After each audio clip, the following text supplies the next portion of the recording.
Next, for our character creation, we have our traits. One of the pop-ups as soon as we get to the screen is that feel free to choose your trait, but you can reset them by talking to certain characters. So this is something that if you do not feel satisfied, this is one of the things going into this game is that we would get thousands of options of customization or thousands of variants, as you can see with the initial custom character creation, as well as the archetypes, and now we're getting into the traits. First trait that we have here, and you can choose two. The lucky one, each hit landed has a 0.01% chance to trigger a lucky strike, dealing 2.5 damage. We also have Dazzling Dancer, Spin, Hop. I can do that all with my eyes closed. Movement speed with 5% and an increase of Constitution of 3. We also have Silver Tongue, which basically allows you to have a purchase price of 10% discount and a selling price of an additional 10% profit when trading with a vendor in the town or a wasteland. So it's really good for my merchant buddies out there. Next we have 9 lives, as the name suggests, HP lost, lost speed, uh, negative 20% when downed, and restores an additional 10% HP after respawn. The original amount is 20%. So with when going down inside the game, when you get down and you get revived or respawned, you'll basically come back with 20% of your overall health. But if you were to basically, let's say, stay down longer in the down position to allow teammates to kind of pick you up, at least an amount of 20% longer, then you would come back with 10%. So you definitely want to be aware of that when choosing that trait. Next we have Nomad Games, Backpass slots plus 8 and EXP plus 5% when owning a mount.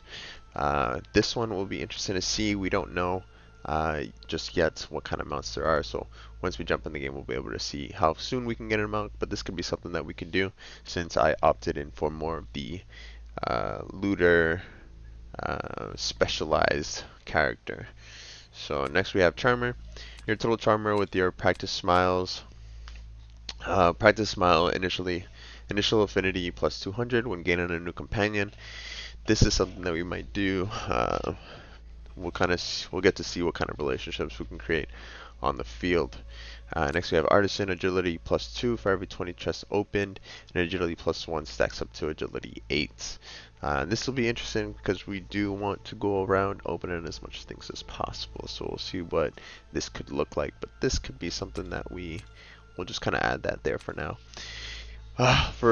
We also have Leader, which increases damage by 10% and crit rate by 5% for all companions when you have 3 or more companions. So it does seem like Charmer, this could be something that you could go with Charmer, at least to get the initial. Like I said, you can change these as you go. So maybe when you get to that point, you can kind of transition into Charmer and then eventually Leader and finish off with Leader once you have the companions that you'd like. Next we have Couch Potato. I stubbed my toe and it really hurts. When HP is above 50%, weapon damage plus 6%. Otherwise, weapon damage goes to a negative 2%. So this will be very interesting and challenging. I mean, definitely want to make sure that you're above the 50% threshold so that you can maximize the boost. This will be good maybe in a team environment. Could be interesting to see some speedruns with that as well. Next we have Mutation Prone. There's a 50% chance of 2 mutations appearing when triggering their initial mutation. You can select one of them. So we'll get to see what this exactly entails, but my imagine is with mutations, you're going into an instance and there's some type of added mutation that's going to appear with some type of like stat or debuff, and we'll be able to kind of choose which one we would want to do or deal with when running the instance, is from my understanding what would happen. So, but we'll get to see what, again, this is a brand new game to me, so we'll kind of get to explore that together. Next we have Ironclad. I'm stronger than a boulder, reduces all damage taken by 2%, reduces movement speed by 3%. Also have Cyborg, all stats plus 1 for every level of the equipped chip. When multiple chips are equipped, this effect only applies to the highest level chip. That could be interesting. As you did see, we do have that matrix plug in the back of us. Next we have Got Talent. Grants 2 talent points when talent system is unlocked. and reduces the XP gained by 5% before reaching level 50. So it seems like because they're going to give you those 2 extra levels, or 2 extra level talent points, they're going to reduce the amount of XP you can gain, at least until what seems to be close to the max level, level 50. Or it could be the current max level, we'll find out. Next we have as beautiful as a flower, you're as charming as a flower, increases perception by 3, and another perception by 2 for every 10 levels. This is interesting. We'll be able to see, we'll take an idea at how each level of perception is uh, is important or can gain us an advantage in the field. We have Science Freak. When using a manual sentry, auto sentry, or drone, increases damage by 10% and deployment speed by 20%. I mean, even in the tutorial, we saw how the drone did so much damage and was able to. It had a good amount of HP to stay on the battlefield. So we'll get to see how valuable that is. This could be something that we opt into when going to grind for loot. Next we have Bomb Expert. Find in the hotel, increases grenade damage by 15%. When tossing a grenade, there is a 10% chance to refund 1 grenade. I mean, this is great for all bomb experts out there. Next we have the Chosen One, yet another cliche protagonist backstory, or is it increases all stats by 2 for every 10 levels further, increases all stats by 2, decreases EXP gain by 10% until level 50. I mean, it's a pretty good one-off trade-off. This can go really well with one of the earlier archetypes that we had seen, where that increases all stats by 2. So this could stack with it. Next we have Medical Expert. You tend to people physically and mentally. HP plus 4%, healing effect plus 20. So if there's any healers out there that would want to pursue this trait, definitely recommend. Next we have the Fly. You have long appendages like an insect. Increases all weapon range by 10% and increases weapon damage by 5% when attacking enemies at least 15 meters away. This is pretty good for long range. This might be something that I'll maybe consider, as I've always been kind of like a long range rifle sniper type player. So we'll see. We'll get to try all of these once we're in game. Next is Trust Fund. Maybe you will receive a package from home whenever you arrive in a new town. Okay, we'll have to see how viable this is. Maybe this is something that we could start off with, take advantage of visiting every town, and maybe, who knows, maybe this is something that can be utilized to your advantage, as traits can be switched in and out. Maybe we can, before entering a new town, we can kind of equip this trait and see what happens. As a Perfectionist, armor plus 6% when equipped with a complete 5-piece set. Armor negative 1% otherwise. Ooh, okay, this might be something for the late game, especially for my tanks.